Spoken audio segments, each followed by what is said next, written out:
Good afternoon. I want to thank everybody who joins us in Ukraine Media Center Ukrinform. My name is Olga Atamanova.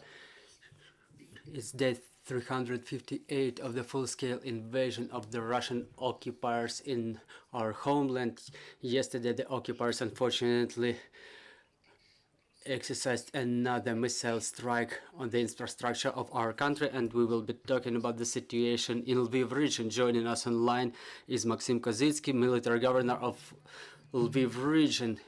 Good afternoon, Mr. Maksym. Good afternoon, Mr. Maksym. What are the consequences of the missile strike on the infrastructure of Lviv region?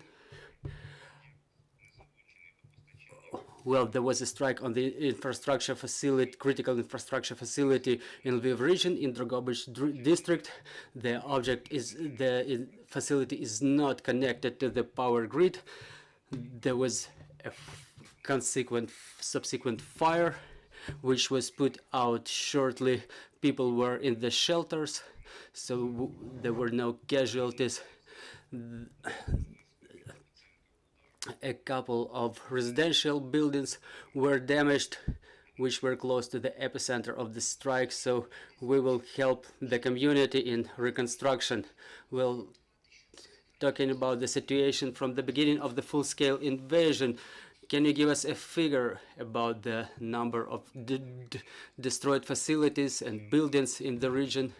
Well, all the strikes which were exercised in the region were targeted against the critical infrastructure facilities and some of the installations of the residential infrastructure. It's the 14th strike, but the most sufficient damage was inflicted on the critical infrastructure, specifically electric power supply facilities.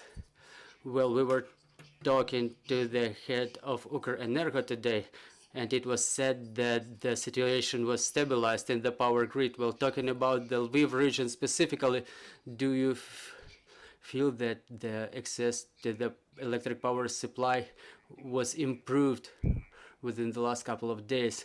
Yes, I really appreciate all the efforts of Ukrenergo and all the services for what they have done. We have no breakdowns with the supply of electric power within the last days. The schedule of electric power supply is in compliance with the limits allocated for the Lviv region, and I do hope that we will be able to receive such amount of power, but it all depends on the further strikes which will be committed by the enemy. Well, it's been almost a year of the full-scale invasion. Lviv region became a shelter for many internal refugees from all the corners of our country. So can you give us a couple of comments on what's going on with the internally displaced people? How many internally displaced people are there in the Lviv region for the time being? Have they found new jobs? What are their needs, and are they covered?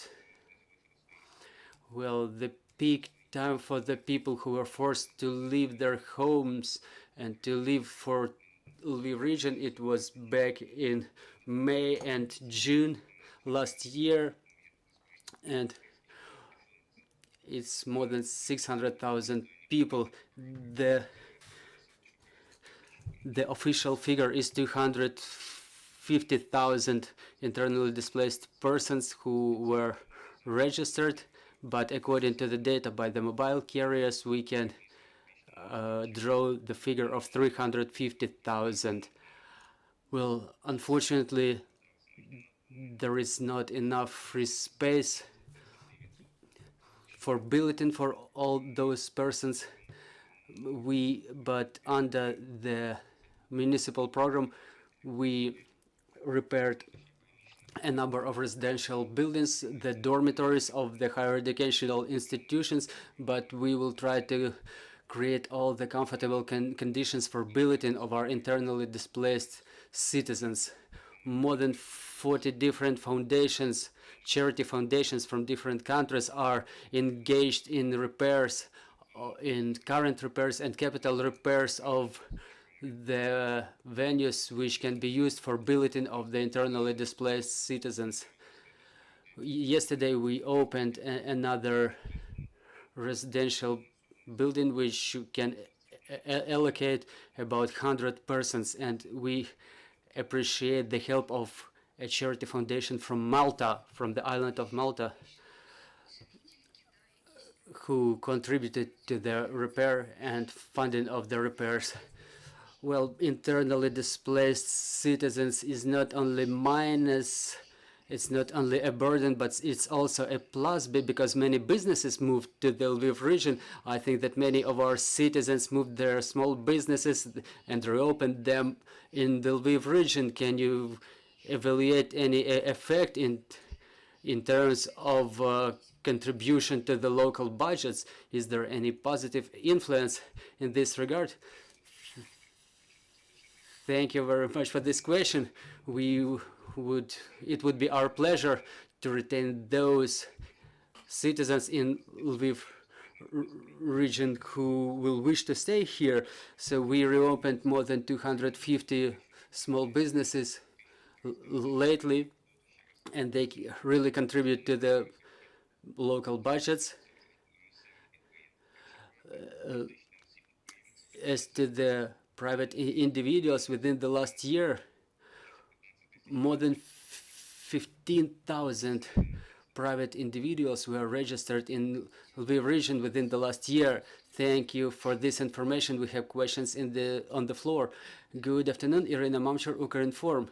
You've just said, and the mayor of Lviv also mentioned it, about the damage of the facilities of power infrastructure. So that we mentioned that all the substations are either damaged or destroyed in Lviv and Lviv region. Is it so?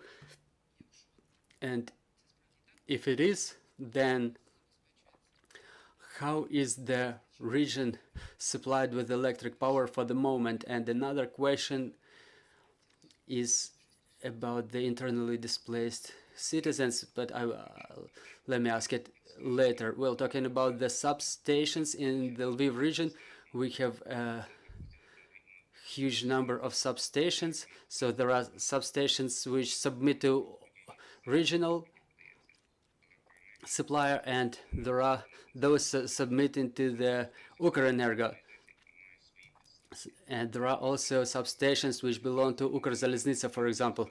So I don't really know about the substations that Andriy Sadovy was talking about. We continue repair works on the substations, and it's true that many of them were targeted for even a couple of times. There is sufficient damage on some of them, but there are thousands of them in the Lviv region, so I cannot say that they're all either destroyed or severely damaged.